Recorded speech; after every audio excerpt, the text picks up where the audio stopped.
So don't forget to turn in your homework before you leave, all right? We have this pile here. So what I plan to do today is covering section 5.3 on fixed point iteration. So last time we talked about bisections method for solving nonlinear equations, finding roots. And today we'll look at something seemingly strange, but it actually has so much applications. So fixed point iteration. So any of us have taken 403? 312? Am I just randomly spitting numbers? 411? No?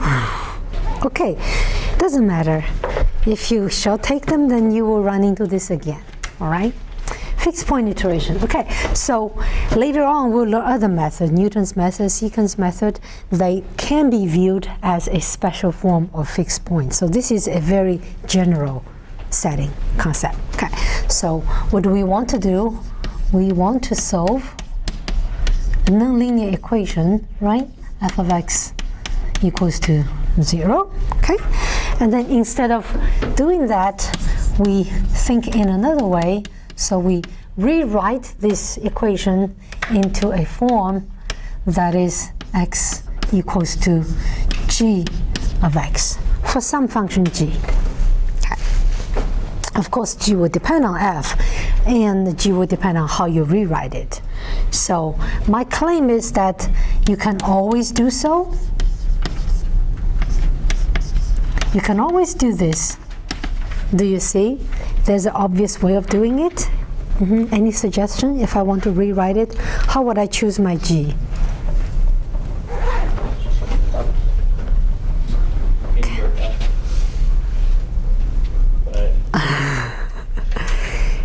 Simple. Think very simple.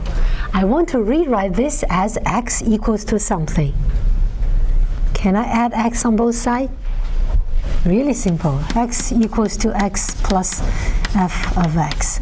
And then this will be my g of x. You see, I can do it, right? And there are many other ways. Okay.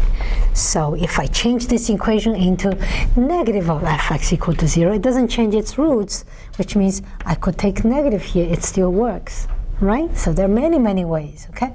Just say, I can always do so. Okay. Now, if I can do so, then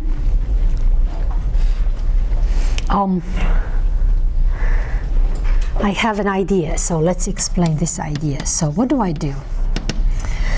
So now the root for this function here, fr equal to 0, the root for the new function g, it satisfies r equal to gr. Is that right?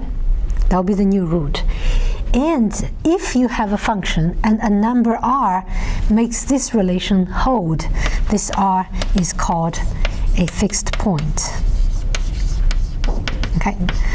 Why it's called a fixed point? It comes very soon. Because if you iterate, it stays there fixed and not going away. Okay. So what do you do now will be, your iteration step will be the following. Let's say I have an initial guess. Okay, let's say x0. I don't know how good it is. I just guess some initial number. And then what do I do?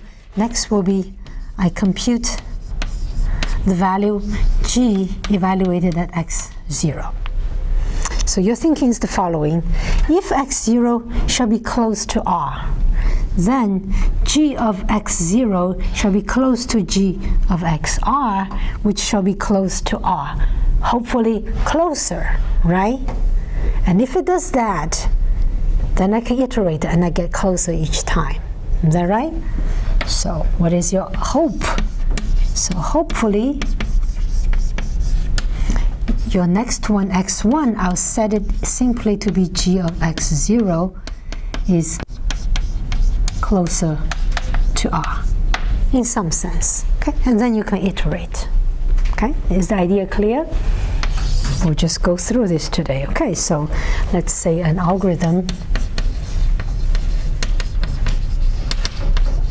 will be the following. Choose x0, that's your first step, and then you have a while loop. Okay, I'm just saying algorithm, not even doing do the iteration until stop criteria.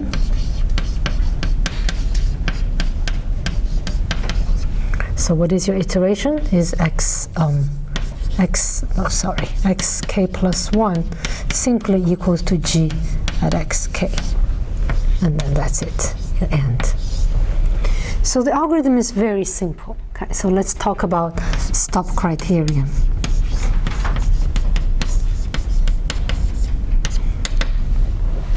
So if you iterate once, and then what you get is very close to the previous one, that means probably you're very close to the exact answer, and you can stop. Right? If this is less than the tolerance, then you're good. Okay? And this is similar to saying that g at xk minus xk less than the tolerance, because g at xk is exactly xk plus 1, right? It's the same thing. And then always you want to throw in a max number of iteration met.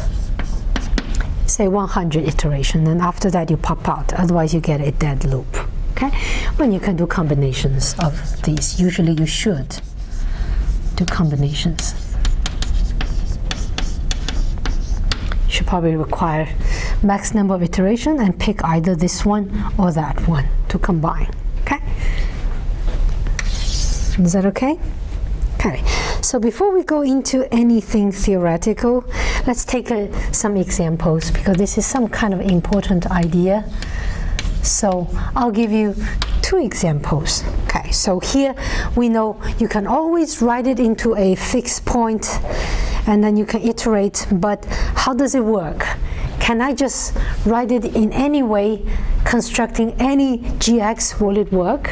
Of course it will not. You have to choose the g in the smart way. Okay, so the example here, I will give you, one will be you have a good choice of g that it works, and another one will be it fails. And then we'll see what triggers the divergence and what guarantees the convergence. Okay, so let's see. So I want to do the following. I want to solve or find the roots for this fx equals to x minus cosine x equals to 0. Okay, so we're computing everything with 4-digit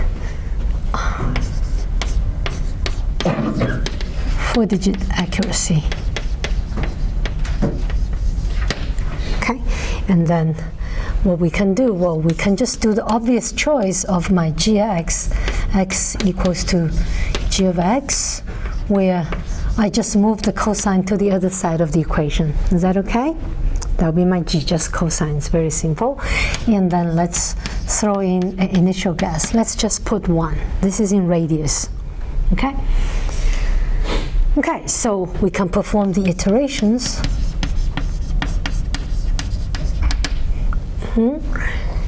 So it's very simple. This is just a cosine, right? So x1 will be computed by evaluate g at x0.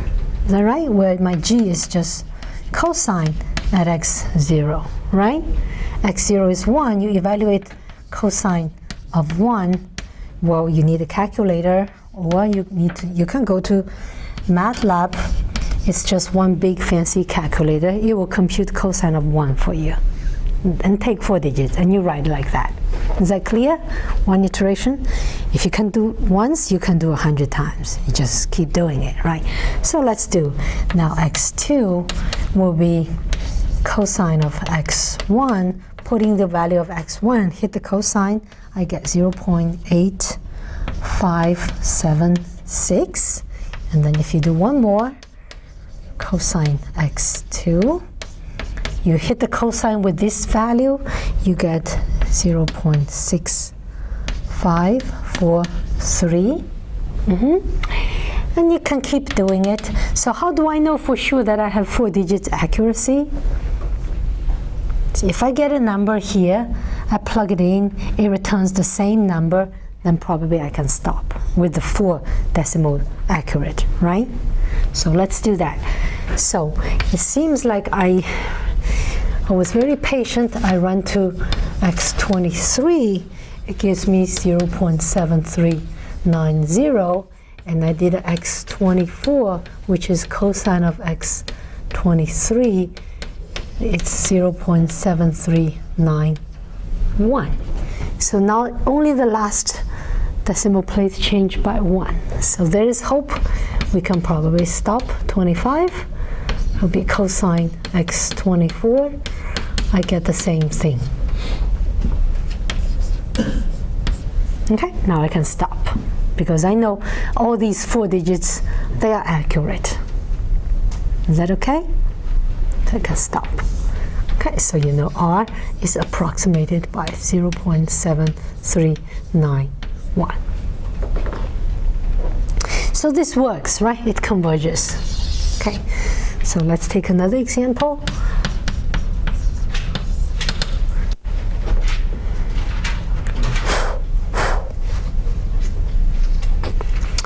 Let's see, I want to solve this fx equals to e to the negative 2x, x minus 1. Okay, this is artificial because it's much easier to see what the roots is. Do we see what is the root for this one? What is the root? R equal to, what makes this function 0? 1. So this example is to illustrate how the fixed point works and how it doesn't work. Okay, so now we know the root is r equals to 1, and the previous example is successful that it converges.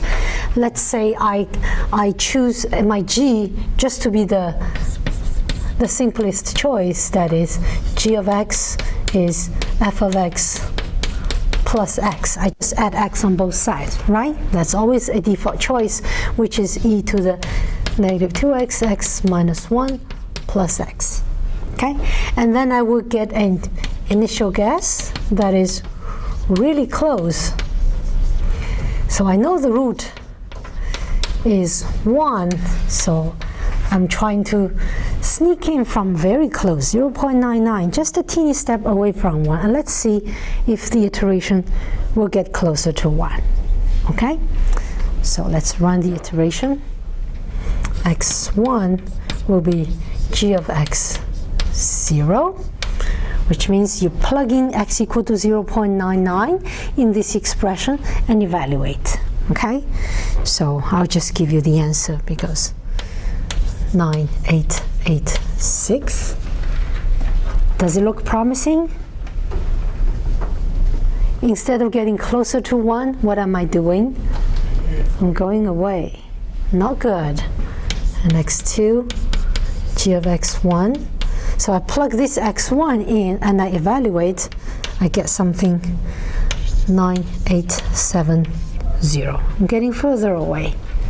So maybe if I run more iteration, it will eventually come back. I did a similar number, let's say x to 27. I did so many iterations and I get 0.1655. This is done by MATLAB with that algorithm that I illustrate there. And then if you do one more, it looks like it's getting really worse. It goes to the negative value, 4338. I think I can stop. This is not working. Do we agree? It's not working. Seems like it's divergent. So it diverges, and this one looks good, it converges. Okay. Okay, so why one method works, why the other one doesn't work? What do you think?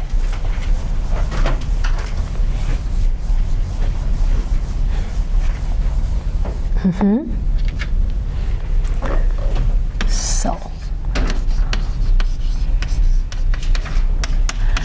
next, I'm going to illustrate to you the fixed point iteration in the graph so you see what's happening after you perform one iteration. Is that okay? So this is x and this is y. I'm going to draw the graph of two functions because in order to solve this equation, I could have two plots, y equals to x and y equals to g of x. And where the two graphs intersect, it's a solution. Is that clear? Okay, so y equals to x will be a straight line with slope 1, right? And then g of x, okay, I have to draw some generic g of x. What do? Let me just draw some generic g of x. Let's say g of x something like that, okay? So y equals to g of x. Okay, and then let's say I have an initial guess somewhere here. This is my initial guess, x0. So I perform one fixed point iteration. So what does the fixed point iteration do? So this is my r, right? That's my root r. So my hope is to get close to that r after iteration. Okay. So I choose an x0. So the iteration says I need to compute g of x0, which is this value, right? This is g of x0, the y value here. And I will use that as my next x1. Is that right? So how do I figure out where is this one over here? Well, you have this reference line. This is slope 1. So if it intersects here and you find the x coordinate here, then it's a square. This equals to that. Agree? So this will be my x1, which equals to g of x0. So in this case, I see that after one iteration, I am getting closer. This is a good case, right? You can easily see if I repeat one more time, I will be hitting here, and it will be hitting here. My x2 will be here. Do you see that? This will be my x2. It's getting closer. Okay, so that's a good case. And let's look at another case. X, y. This is y equals to x, not 1, sorry, x. And let's say I have a g that crosses it like that. This is y equals to g of x, okay? And let's say that's the root r I'm trying to find. So I have an initial guess, x0. And I will figure out what is x1. So this is x0, and then this value here will be g of x0, which it intersects here, and this one would give me x1. Is that right? I'm going away. Do you see? So what's the difference between these two cases that I draw? Okay, let's do some analysis, and then we'll go back and verify. Bless you. Okay, some convergence analysis.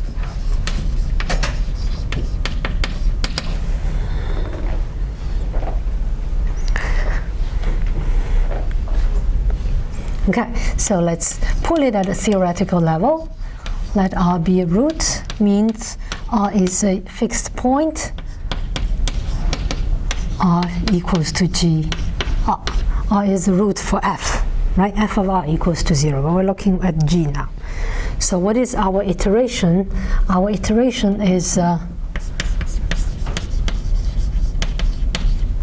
following: xk plus 1 equals to g of xk. Is that right? Okay, so I want to understand that after one iteration, how does the arrow change? So we need to define some arrow. So what is arrow? Arrow at step k will be the distance between your approximation and the exact value. Is that right? Okay, so now we want to see the next step arrow, ek plus 1. After you perform one step of iteration, is the arrow increasing or decreasing? Okay, so by definition, this is the next step value minus the exact value. Is that right? That's the arrow at the next. So how did I compute xk plus 1? I performed an iteration, isn't it? It's computed by that. So this is g of xk minus r. Well, r is a fixed point, so r equals to gr by here. Okay, r equals to gr, so I'll put that in. So I have g at xk minus g at r. I throw in intermediate value theorem and say that this equals to g prime of some psi times xk minus r. Is that okay? Intermediate value theorem. So psi is between xk and r. There exists such a number. Right? So I can take the absolute value of both because it doesn't change anything, and then tell me what is this quantity here? EK. Yeah. Isn't that the arrow at the previous step?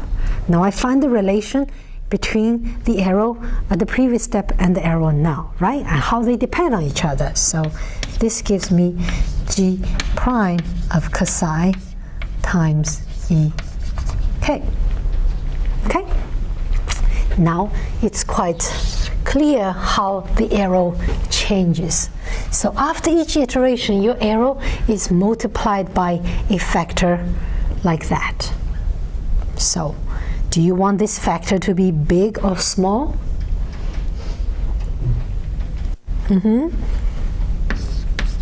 This is some obvious observation. Okay, so if I know that g prime of psi around the root somehow is strictly less than 1, what can I conclude? What happens to arrow? Does it increase or does it decrease? Arrow gets smaller after each iteration, right? And then that's all there is, and that means this would be a convergent case. The arrow eventually shrinks to 0 because arrow is positive here. It just becomes smaller and smaller in amplitude. Okay, and then the bad case, g prime of psi bigger than 1, and then I actually know arrow is increasing, isn't it? ek plus 1 is bigger than ek, then your arrow grows, so it can never converge. It diverges. Yeah. Is that clear? So let's look back into the cases we illustrate here in these two graphs. So for this one, so g crosses the line y equals to x like this. What can you say of the derivative of g in this neighborhood? Is it bigger than 1 or less than 1? The slope is less than that slope. Is that right? So here we see that g prime of x in this neighborhood around r is actually less than 1. Okay, so from our discussion here, it should converge, right? And then what about this case? That's the g here, and that's slope 1, so the slope is bigger than 1. Okay, so g prime of x is bigger than 1 here, so that gives me a divergent situation. Okay, so it's all clear ideally, so you know you have to check the derivative, but we need to formulate something that is precise, that gives us exact conditions to check, to guarantee the convergence. Okay, so I'm going to write down a convergence condition. It's a more precise formulation. So all that matters is some interval around the root. If you know your iteration happens just around some interval around the root, then you just need to check the derivative on that interval. Okay, so let's formulate it. So there exists, this is the condition I'm stating, okay? there exists an interval. Okay, let's call the interval I equals to, it's around the root, so it will be R minus a number, R plus a number. So around the real root you want to find for some C that's positive. So, okay, so you're going around it. Such that I know that G prime of X is strictly less than 1 on I. Okay, so the derivative less than 1. And your initial guess x0 is also on the interval I. Then you know it converges. Okay, then all the things happens around this interval because each iteration will move you closer to the root R. Is that okay? All right. Okay, so we can go back and verify those two examples we had earlier, one with the cosine, one with this exponential something. So back to the example just to verify.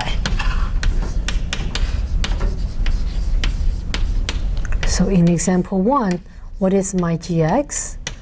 Well, it's cosine x, is that right? So what is g prime? It's the absolute value that matters. Well, it's just sine of x. Okay, and then eventually we find the root that's around 0.7. You could, and then our initial guess was 1, so you could say that everything happens on this interval probably between 0.5 and 1. All the iterations are just happening there, right? So on this interval, I could find a number m, which will be the maximum of my g prime of x for x on the interval I. Okay, so it's just a sine function which is increasing, so the max is actually sine of 1 in radius. You know that's strictly less than 1, right? Sine lies between -1 and 1. Is that okay? So that's a convergent situation. So, and the second one, well, g of x, it's a silly function, so what is it? E to the -2x of x minus 1 plus x. Let's differentiate it. Gx prime, so you just have to differentiate this by product rule. We get -2 e to the -2x, x minus 1 plus, I differentiate this, it's 1 and plus x. So I already know a priori the root is 1, so all I need to verify is g prime at 1. If that is bigger than 1, then there's no way it's going to converge. Is that right? Because the condition says you need to find an interval around I such that g prime is less than 1. And you, right at R, you are bigger than 1, so that will never be satisfied. Is that clear? Okay. So what is at 1? Well, this term is 0, and that gives me e to the -2, and this gives me 1. Do we see it's strictly bigger than 1? Right? So there's no way it's going to converge. Okay, so this gives me divergence. Okay, so now we're verified. Yeah. Is it okay? It's very soft today, so. Okay, so I'm going to give you some pseudocode, which you will need for your homework. I think there's a problem like that in your homework. Okay, so pseudocode means almost the code, also means almost correct, maybe 95%. I leave 5% room for little mistakes. Is that okay? Okay, hopefully this is 100% correct. So I want to do a fixed point, so let's say fixed point. I just call it fixed point. So what do I send in? I send in a function g. This is not MATLAB syntax, quasi-MATLAB syntax. X is my initial guess. Tolerance is my error tolerance. And I also send in a maximum number of iteration. Is that okay? Because I don't want to end in a dead loop. Okay, so what do? You can compute one iteration first and store it in R. So R is already the first iteration. And then you want to have a counter, number of iterations. And then you set it to be 1 because I did one iteration. And every time you do iteration, you have to add a 1 to the counter. Is that okay? So now we need a while loop. While. So we put in the stop criterion here. So the while loop will be when this is not satisfied. So let's say the absolute value of R minus GR. So you know G of R, that's actually the second iteration, isn't it? Right? If that one is big, then the tolerance, okay? And total number of iteration has not reached. Okay? And then I do the following. So what does this while loop do is, if one of them is satisfied, you will get out. Is that right? If the error is less than tolerance, no, if they have to be both satisfied. Is it? No, if this is bigger than tolerance and this is less than n max, then you do it. Okay, so what do? R equal to G of R. So how do you set up the while? This is just the opposite of the stop criteria. It's up to you what you want to say. If you say, I know for sure it converges, I don't want that, you can just check the tolerance, right? So it's up to you. Okay, so I do one iteration, I store it in R. What should I remember to do? The count, I have to remember to add it by 1, right? Otherwise, this is not meaningful. Okay, so end, and then end the function. Is that okay? You should be able to do that. You don't need my pseudocode there.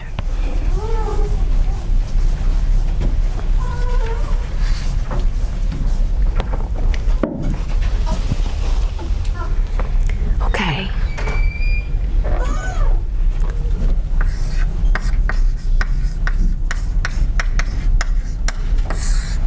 Okay, so next I want to talk about a type of problem maybe you have in the homework, or maybe it will come in the exam, because all these code in the end you have to go to the computer to do it. And this type of problem I can ask you in the exam, you can do by hand if you understood what you have to do, right? So here's the question. So assuming now it converges, so I already know it converges, and then I give you an initial guess, and I ask you, can you give me an estimate how many iterations you have to perform to achieve certain accuracy, and I give you some tolerance. Is that okay? So that's the type. Okay, so assuming convergence, meaning the convergence condition is already checked, it's satisfied. So given x0 and given epsilon, which is a tolerance, I want you to find minimum number of iterations needed. Okay, how do you carry out a piece of computation like this? So let's work out some details. So I will kind of derive this like it's in the general setting before we throw in a concrete example. Okay, so it converges, assuming that means we're assuming g prime of x in absolute value is less than 1, right? So it's less than equal to some number m, which is strictly less than 1, okay? On some interval I, which is r minus c, r plus c. That's the convergence condition. We are assuming it, okay? And then if that is the case, from this arrow computation, we already know this guy is bounded by m, so we will know that e to the k plus 1 will be bounded by m times e k. Is that right? That's what we had in the arrow. So you can easily do an induction step. It's very obvious. You can build the relation between the arrow at step k to the initial arrow. So arrow at step k is less than m times arrow at k minus 1. And you can take the k minus 1 and compare it to the arrow before that, k minus 2, and you just need to multiply by m, and you keep the inequality sign, right? So if you keep doing this all the way down to e0, you would have multiplied m k times. Is that clear? Bless you. M k. Okay? So this computation tells you that arrow at step k, I have a bound, is bounded by this number times arrow at step 1. But it's useless still because I don't know what is e0, do I? I don't know where the I is. I have initial guess. I don't know what is my initial arrow, do I? It's not given, so this is unknown. So we need to find a way of getting our hands on e0. Okay, so let me show you how you can do that. This, in a sense, is a bit similar to that arrow estimate that we derived for the adaptive Simpson, if you remember. Adaptive Simpson, we managed to get our hands on the arrow. This is a little bit similar, well, not really. Okay, so how do I find arrow e0? So let's see. I do this computation. So e0, what is e0? Well, it's r minus x1, isn't it? I don't need the absolute value sign. How far away? No, sorry, x0. How far away your initial guess is from the exact answer, right? So I don't know r, but I know x0. Is that clear? Okay, so I do some manipulation here.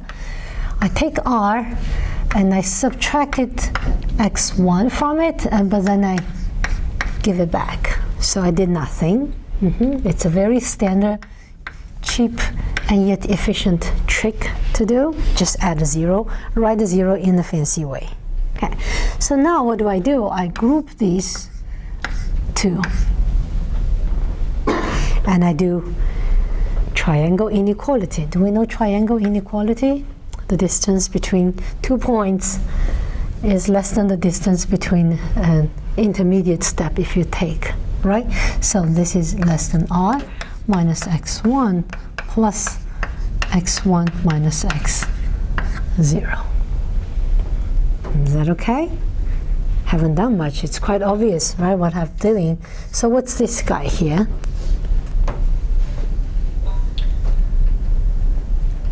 Is that some kind of arrow?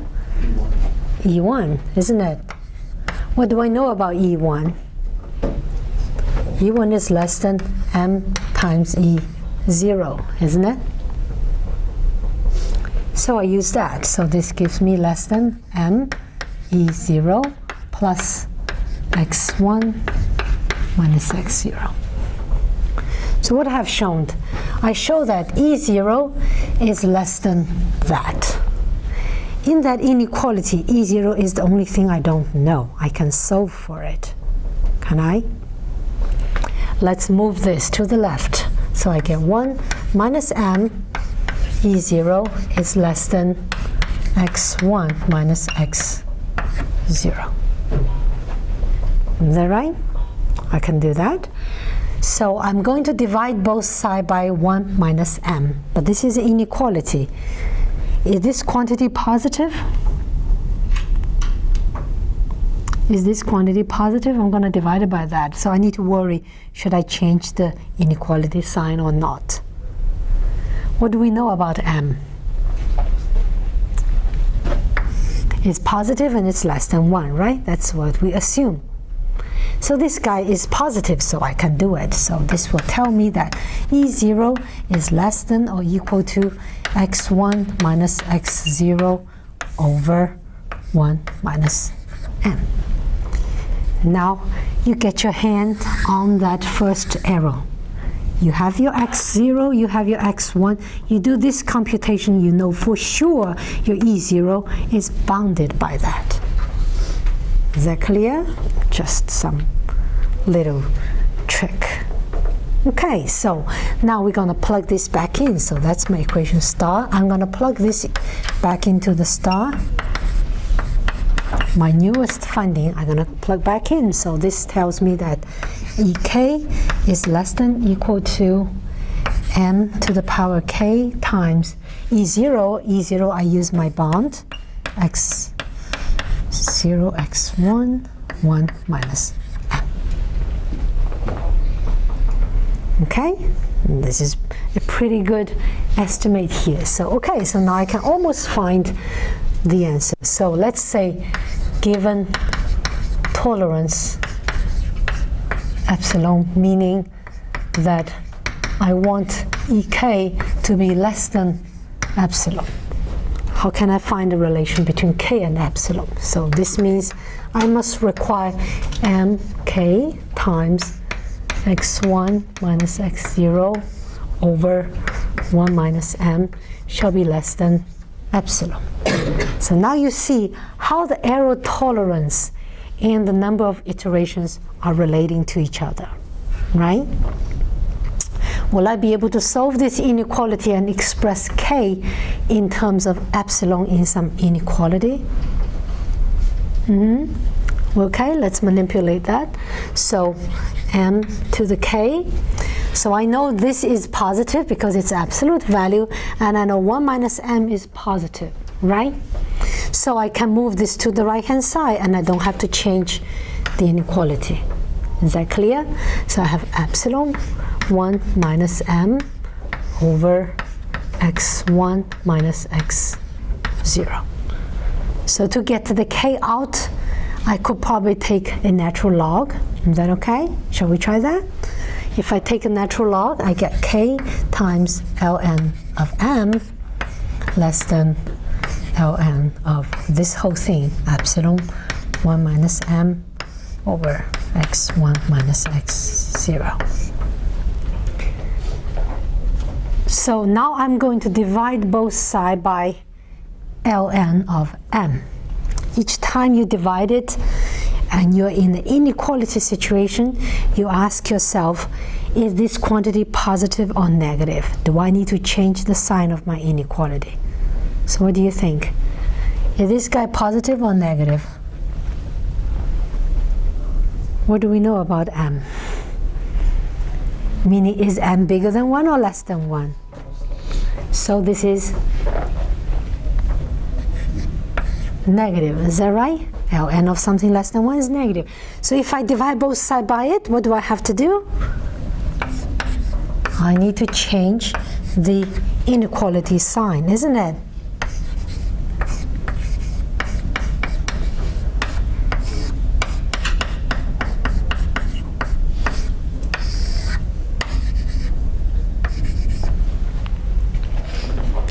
Okay, so that's a kind of a formula. A lot of fun to derive, but not so much fun to memorize, maybe. Doesn't say anything to me after deriving it, right? Deriving it was fun. Was it fun for us? Not sure. Okay, so what do you have to do in a particular problem? Well, you need to find the m, you're setting the epsilon, you have x0, x1, you compute this quantity, and you find an integer, a natural number that's the smallest one that's bigger than that quantity, right? Okay, so let's do a silly example where I have actually something to work with. So consider the first example where I put in cosine of x. And I know g prime in absolute value is sine of x. Okay, and then I have x0 equals to 1. That's the one we did. I want to do an estimate, okay? And I also know r is approximately 0.7 something. And I know my interval for me to work with is between 0 and 1. All the iterations happen there. So what I need to get my hands on is this m, right? So m, what is it? It's the maximum of my g prime, which is sine. Let's just write sine of x for x between 0 and 1. Is that right? So sine is an increasing function here, so it's just sine of 1, which is some number, and 0.8415 is a number. Okay, so my x0 is 1. I need to compute an x1 because it's needed. So let's compute an x1, which is cosine of 1, which will be 0.5403. This is not an example to go on the board. So let's say I require a tolerance epsilon equals to 10 to the negative 5. So that basically means I want 4 decimal places accurate. Is that right? As we did. Okay, so let's find the k. So k shall be bigger than, well, the formula that's staring at you, you're going to use it. Plug in the values here, m, x1, x0, and hit the calculator. Can we do that? Provided you remember that formula, isn't it? So by the formula, we have everything we need to plug it in. If you do that, and you find that you approximately get this number, 73. So, I want to say that this estimate here is estimating the worst possible scenario, okay? So it's a very pessimistic estimate because you don't know more information, so you always have to say, I know for sure this will be guaranteed. So recall the example we did, the real life example, the real-time simulation we did on board. Remember how many iterations was needed to get that? Number of iterations? It was 25, right? But that doesn't mean this answer is wrong. It says it needs 73 iterations to guarantee that. So in real life, that's the worst number. Okay, and in real life, you know that you will not need more than that to achieve that accuracy, which is not a contradiction here, right? Okay. Questions?